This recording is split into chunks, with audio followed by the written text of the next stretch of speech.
Welcome to section 5.2, Factoring Trinomials.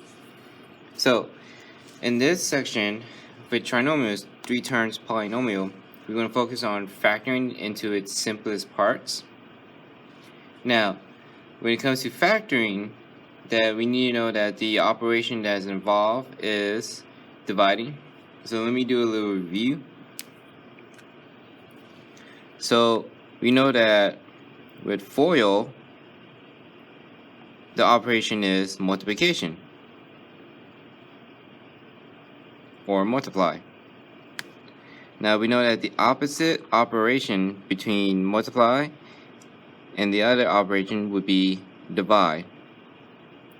So again, the operation that is opposite of multiply is divide.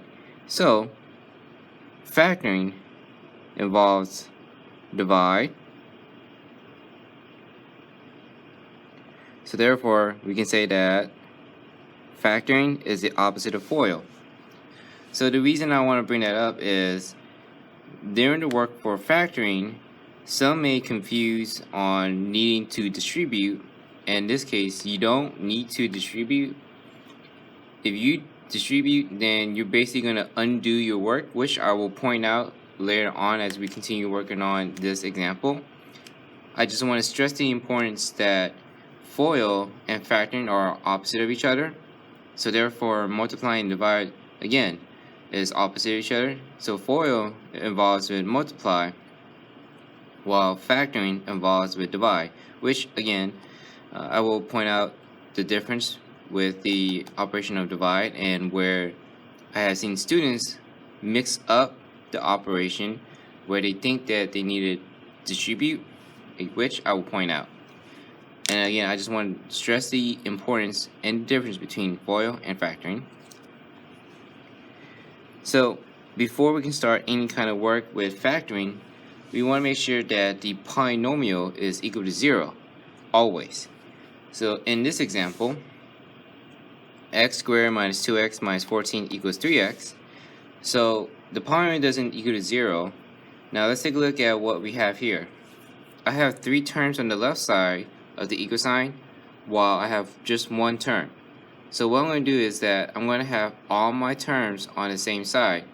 Most likely, I'm going to cancel out the side with the least amount of terms. So in this case, I'm going to cancel out the right side because it has 1 term, and then have it combined with the side with the most terms, so the left side.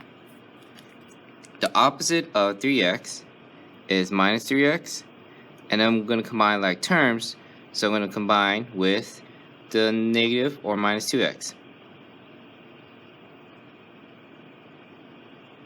So when I combine, I'm going to have x squared minus 5x minus 14 equal to 0. So once I have the polynomial or the trinomial equal to 0, then what I'm going to do is identify the values of a, b, c.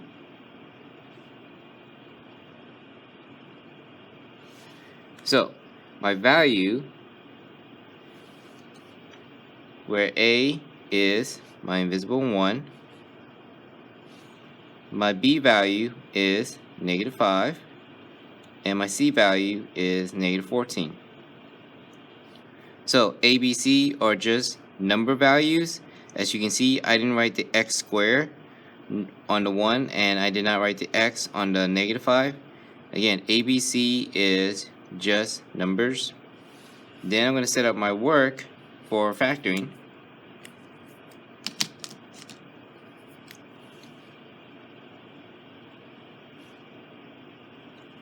Here is where I'm going to use my numbers that I found for ABC. On the top, it will be A times C, and on the bottom, B. So A times C, 1 times negative 14. So negative 14 on the top. For my B value, negative 5. Alright. So over here, I'm going to write factors of A times C, and then sum or difference.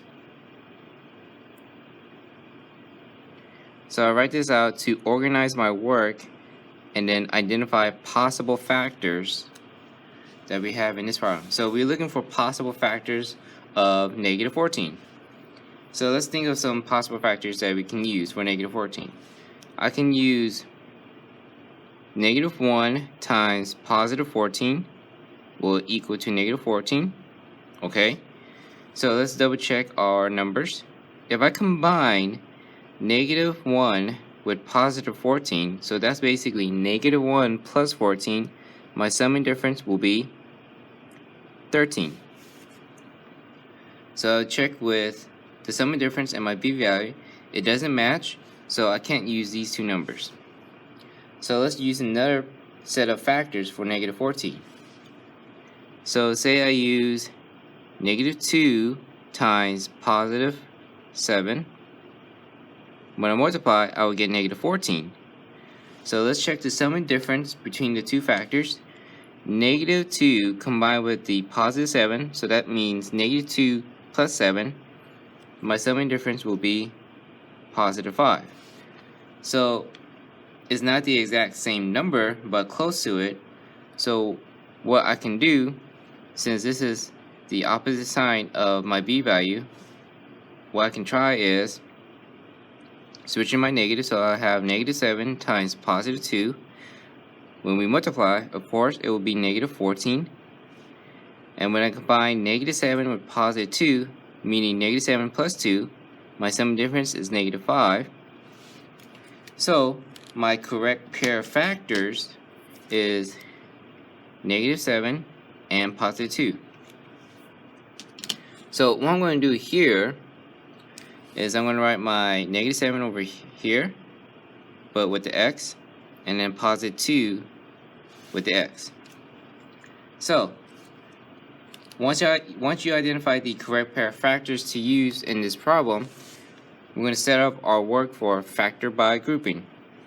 So I'm going to write the first term, which is the x squared.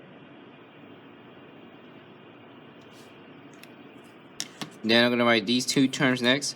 So this one is negative, so minus 7x. This is positive, so plus 2x. And then I'm going to write the last term, which is minus 14.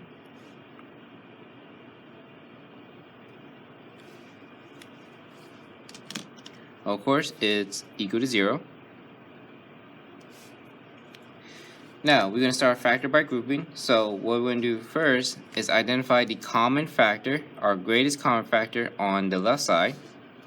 Now, both of these factors, they both divisible by x. So what I'm going to do is, I write my GCF on the outside of the parenthesis, like this. So x squared divided by x is x. Negative 7x divided by x will be negative 7. Close parenthesis.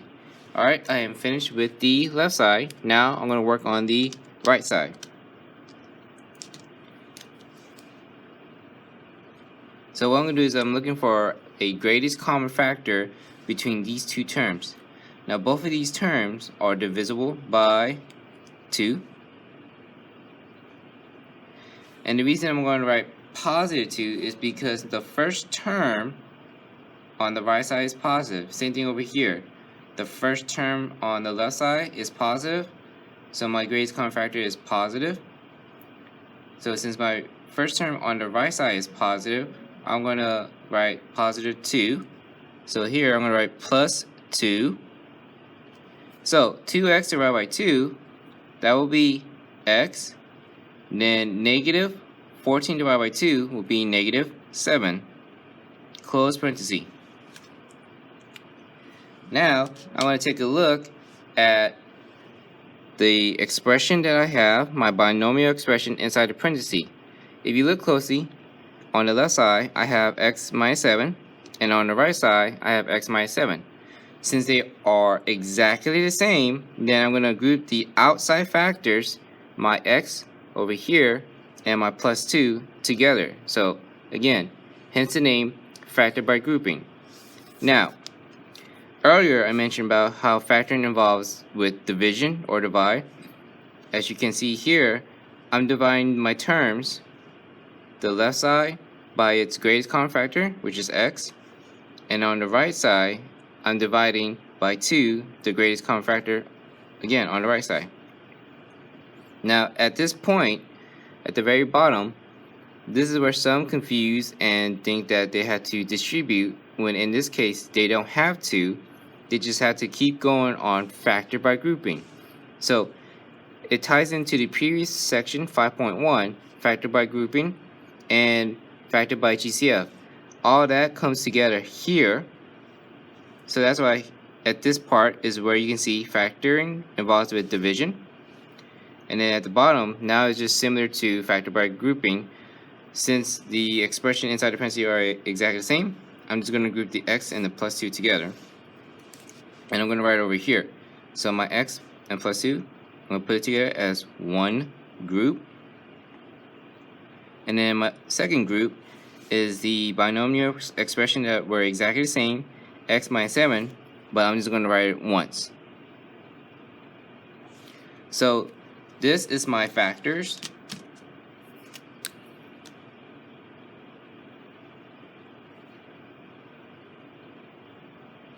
So if I say identify the factors, this is where you would stop. Now if I say factor and find the solution or solve by factoring, then what we're going to do is we're going to set each factor equal to 0. Since the trinomial equal to 0, and if we're solving, again, we just simply set each factor equal to 0. So x plus 2 equal to 0, and x minus 7 equal to 0. So for the factor on the left side, what I'm going to do is subtract 2 on both sides. So I'm going to have x equals to negative 2.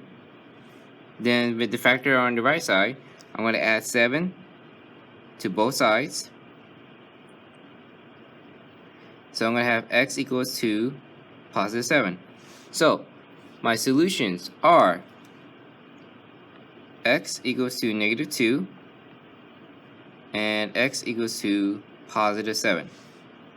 So if I were to say solve and identify the solution by factoring, then you continue to here. Let me scoot up a bit. So these two are my final solutions, x equals to negative 2 and x equal to 7. So you would continue when the question asks you solve by factoring or factor and identify the solution. So the below is the solution and the one in above is the factors or factor form.